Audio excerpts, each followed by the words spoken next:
Hi everyone, I'm Nicoletta Corradino. I'm a newly graduated medical doctor from University of Milan. Today I'm presenting our work about fluorescein-mediated sonodynamic treatment in an intracranial malignant glioma mouse model. The experiment was conducted at Carlo Besta Neurological Institute and Acoustic Neuroimaging and Therapy Laboratory.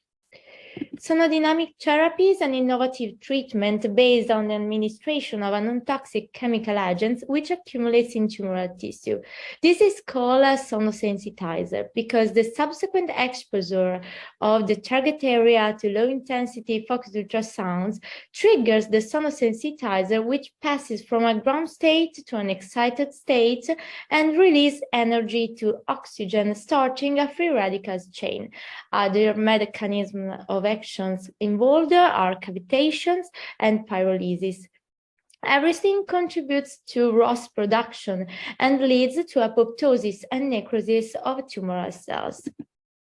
In neurosurgical oncology, the most studied and used compound which accumulates in high-grade glioma cells is 5-aminolevulinic acid.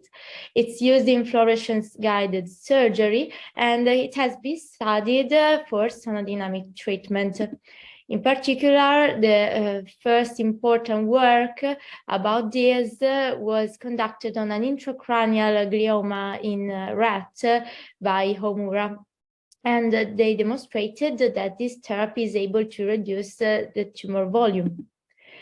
Then 5-aminolevulinic acid mediated sonodynamic therapy has been studied also to evaluate the tumoral microenvironment, but this has been conducted in murine melanoma xenografts. So the new compound that we are going to study is sodium fluorescein. Fluorescein has been involved in studies for fluorescence-guided surgery, and it's used to identify high-grade glioma in the OR, but also other tumors, because it is not specific, and it accumulates where the blood-brain barrier is damaged. For this, it could be applied to tumors other than gliomas. Our first work has been conducted on a subcutaneous rat glioma model, and we found through IVIS imaging that fluorescein-mediated sonodynamic treatment is able to inhibit the growth of the cells.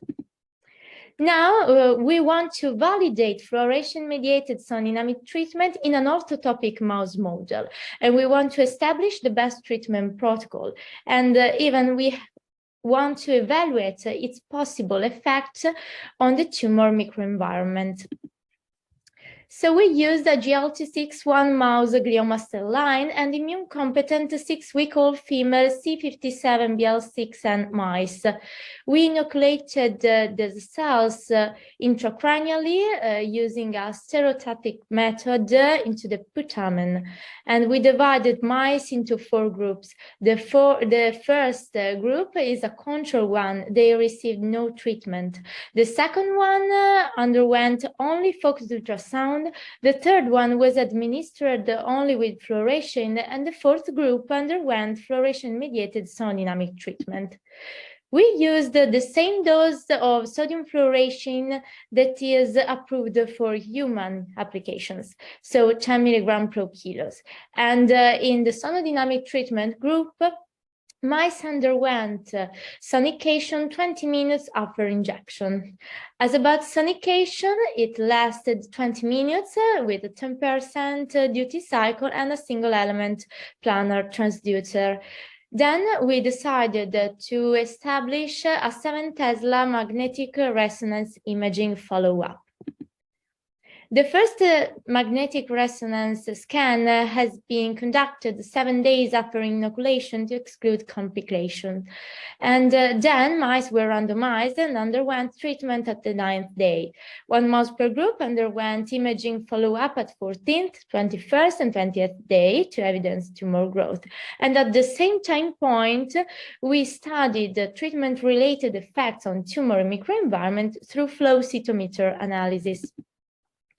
As regards the imaging results, we found that the mouse from the control group showed a really huge tumor at the 21st day with T1 scans and gadolinium enhancement. In FUS group and the Fluorescein group, there was gadolinium enhancement and tumoral evidence at 28th day. And as regards the Fluorescein-Mediated Sonodynamic treatment group, at 28th day, there was no radiological tumor evidence.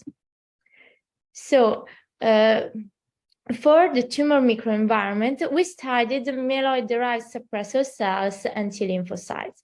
As regards MDSCs, we found that they were highly expressed in the control group, reaching the 70 and even the 90% of the CD45 plus population.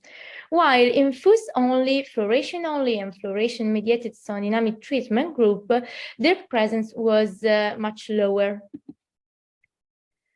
While cytotoxic T cells were really low percentage in control group. They were only 24% of the CD3 plus population, and in FUS only, Fluorescein-Mediated Sonodynamic treatment, CD8 plus infiltrates were nearly duplicated. But the most interesting thing was to evaluate tumor microenvironment in time. And we found that in the control group, MDSCs were much higher and higher from the 14th to the 28th day. While on the contrary, only in Fluorescein-Mediated Sonodynamic treatment group, we found a significant and persistent reduction of MDSCs. So they were lower and lower. So the capacity of the tumor to suppress and elude immune system was lower. While CD80 plus lymphocytes were really low represented in the control group from day 14 to day 28. And in Fluorescein-Mediated Sonodynamic treatment, they had a subsequent robust increase of their frequency. In contrast, CD4 plus T cells were not altered by any treatment.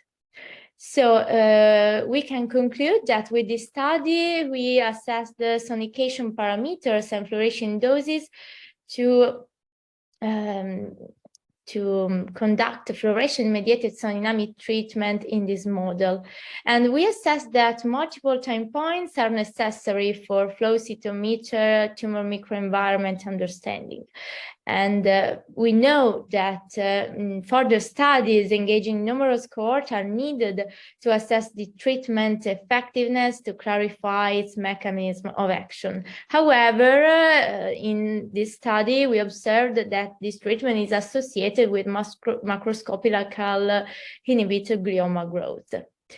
Moreover, a clinical trial is going to start at Carlo Vesta Institute to evaluate safety and feasibility of 5-ALA-mediated sonodynamic treatment. And we know that potentially fluorescein could be evaluated to extend sonodynamic treatment application to tumors other than malignant gliomas.